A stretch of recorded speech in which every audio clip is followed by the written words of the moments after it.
Pansin nyo ang tatlong unggoy na to mga kababayan, oh. Oh, malinaw na talaga itong si Tulpok mga kababayan, no? Na anti-Duterte talaga ito, no? At kasama sila nitong virus mga kababayan at saka na nako-COVID. Pareho silang hindi bumoto mga kababayan. Kampi sila mga kababayan sa makatuwid. 5 lang mga kababayan ang bumoto na ituloy ang impeachment case ngayon mismo laban kay VP Sara Duterte. Si Tulpok, syempre, gusto niyang matuloy ngayon na. Si Virus, si COVID, si Grace po, at saka si Binay. The rest, mga kababayan, balik sa Kongreso! Pinabalik sa Kongreso, mga kababayan, ang impeachment complaint laban kay VP Sara Duterte para linawin nila kung wala nga ba silang nilabag na batas. Syempre, sasabihin nila mga kababayan, wala. At ang maganda pa dito mga kababayan, nakalagay pa doon na kailangang sumagot ang 20th Congress mga kababayan kung gusto pa ba nilang ipagpatuloy ang impeachment case laban kay VP Sara. Ibig sabihin nito, hindi na magkakaroon ng trial ngayon mga kababayan. Antayin pa natin mag-July 1 o sa July pa mga kababayan bago aarangkada ang hearing kung mayroon man. At sa mga panahong iyon, pwede nang ipadismiss iyan ni VP Sara dahil sa kadahilan ng hindi pwedeng tatawid ang impeachment sa susunod na Congress. Ito yung mga kababayan, resolution nila. Sayang nga mga kababayan dahil supposedly, ang motion ni Bato mga kababayan is i-dismiss outright. Pero nag-aalinlangan pa ang mga senador mga kababayan dahil baka malagay sila sa alanganin. Mabatikos o ganyan. Alam nyo naman. Pero ito, pinabalik. Nagkukos ito ng delay mga kababayan. Okay. Ito yung bagong resolution ha. The status of the hearing is that Senator Pimentel requested that the motion be reduced into writing, which Senator Cayetano Yan ang writing, did earlier.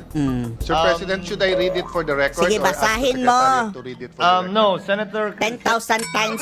Senator Mr. John Cayetano, will you please read it into the records before we divide the House and put the matter to a vote? 10,000 Thank beses. you, Mr. President. Senator Cayetano, you may proceed. Mr. Presiding Officer. Eto ipapabalik doon sa I Kongreso. move to amend the motion of Senator De La Rosa to read as follows, that the articles of impeachment be returned to the House of Representatives. Representatives without dismissing, and that should be nor terminating the case until such time that 1, the House of Representatives certify to the non-violation of Article 11, Section 3, Paragraph 5 of the Constitution, which provides that no impeachment proceeding shall be initiated against the same official more than once within a period of 1 year. Dapat pa nilang iklaro mga kababayan na wala silang nilabag doon. Malinaw na yun na wala silang, sasabihin talaga nila, wala kami nilabag. Pero ang interesting mga kababayan, itong number 2. Here, including the circumstances of the filing of the first three impeachment complaints. And number 2, that the House of Representatives of the 20th Congress communicate to the Senate that it is willing and ready to pursue the impeachment complaint against the Vice President. So mag-aantay pa mga kababayan ng 20th Congress.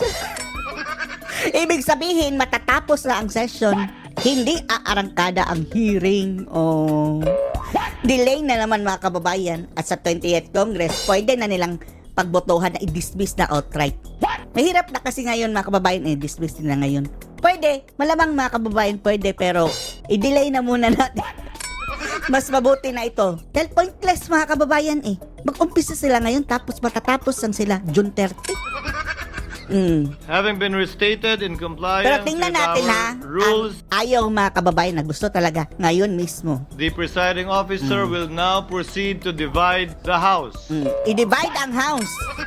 Should anyone desire to The explain boat their is vote, sinking. he or she may do so after the vote has been taken. Taken. All those in favor of the motion of Senator Cayetano, as read and as you can see in the screens before you, please raise your hands. Raise your hands! Right now! Ayun mga kababayan, ang daming nag-raise ng hands. Naibalik sa Kongreso. Pwede palakihin ninyo. Palakihin. Dito mga kababayan, mas klaro. Lahat sila mga kababayan nag-raise up. Ibalik yan sa Kongreso. Except kay Tulpok, Virus, COVID Pimentel, Grace po, at saka si Nancy Binay. 5 lang sila habang 18 mga kababayan ang Gustong ibalik yan. Oh, balik. Wag na munang umpisahan ang impeachment. Oh, good. Ang taas ng ni Robin, oh. Balik sa Kongreso. 18 versus 5. The motion of Senator Judge Duterte yan. Cayetano, please raise your hand. Oh, ang against mga kababayan, oh. Oh, ang against ha. Ayan, oh. Basta 5 sila mga kababayan. 1, 2, 3, 4. Olats na si Binay. Tsaka si Grace po. Tsaka, teka muna. Nag-abstain ba si Tulfo?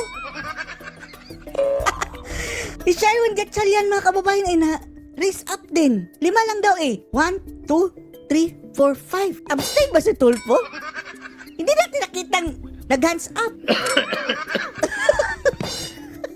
Ewan lang natin ha. Oh, ewan lang natin. Sige. Ano na? Olats na sina Pimentel mga kababayan. Palpak ang kanilang plano na umpisahan agad-agad ang impeachment trial. Wala. Pinabalik sa Kongreso. At pag-aantay pa ng 20th Congress, naantok na si, mga kababayan? Kilay. Matulog ka na, Kilay. Wag na muna, Kilay, ha? Bilangin nyo. Maybe get the results. Anong resulta? Ito ng resulta. With 18 affirmative votes, 5 negative votes, 18 affirmative, 5 negative. Mukhang si Tulfo mga kababayan. Wala natin anong boto ni Tulfo. Abstain ba? Zero Sino? abstention. Zero. Mukhang bumoto ng yes mga kababayan. Ay, sorry Tulfo. Akala namin nagpapahalata ka. Ang nakita natin ay si Binay, si Grace po, si Sherwin Gatchalian, si Risa at si COVID. Coco Pimentel. motion of Senator Cayetano is carried. Carried. What is the pleasure of Senator Judge Tolentino? Mr. President, my affirmative vote subject to my quality. Babaliktad na naman itong balingbing mga kababayan. Nagpapasip-sip na naman sa mga Duterte mga kababayan. Biglang kumampi. Sa 2028, linyada na naman ito kay Sara. Continuing firm stand that the acts of the 19th Si Jinggoy. Congress Impeachment Trial Court Para sa kanya mga kababayan, as good as dead na kapag aabot ng 20th Congress. cannot be carried over to the 20th Congress. It has reference to the number 2 paragraph of the amended Sayang no, kung hindi pa umepal si Cayetano mga kababayan, na i-amend yung dismissal, mukhang madidismiss yan ngayon mga kababayan outright. Kaso lang, mag-iingay sila mga kababayan eh. Pero gayon pa rin, after sa 20th Congress, madidismiss pa rin yan. Senator Judge Cayetano's motion amending Senator De La Mas Rosa's okay kasi mga kababayan kapag ang 20th Congress ang mag-dismiss dahil mayroon silang reason mga kababayan eh. Dahil hindi sa amin yan nanggaling impeachment. Eto sila mga kababayan, mayroon silang parang duty na i-hearing yan. Magkaka-issue sila mga kababayan kung i-dismiss nila yan outright. Pero pwede naman. Pero maraming mga questions mga kababayan. Pero kung ang 20th Congress ang mag-dismiss niyan, may karapatan sila. please have the said be part of the record Bakit ganyan ka magsalita? Parang of this anyari trial. sa'yo? Naniniwala po ako na hindi po talaga pwede at dapat tumawid. Dismiss. Salamat Mission po, failed. Mr. Presiding Mission failed.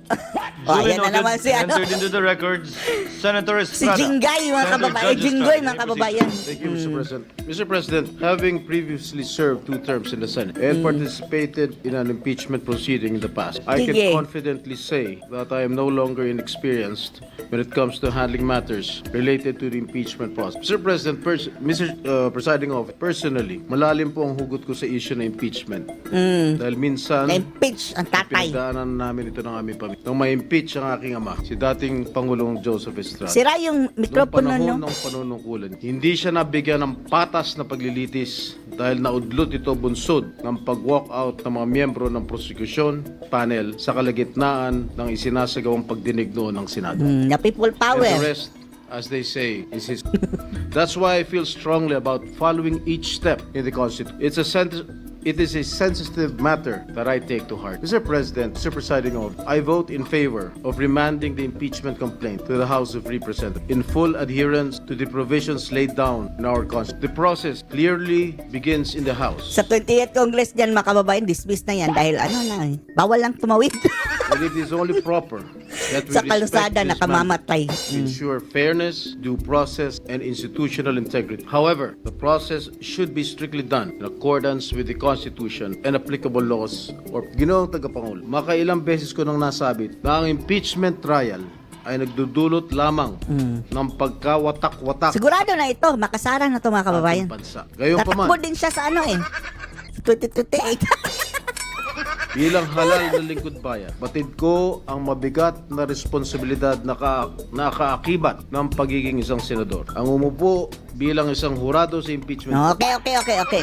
Basta yun na mga kababayan, balik sa Kongreso. At hindi po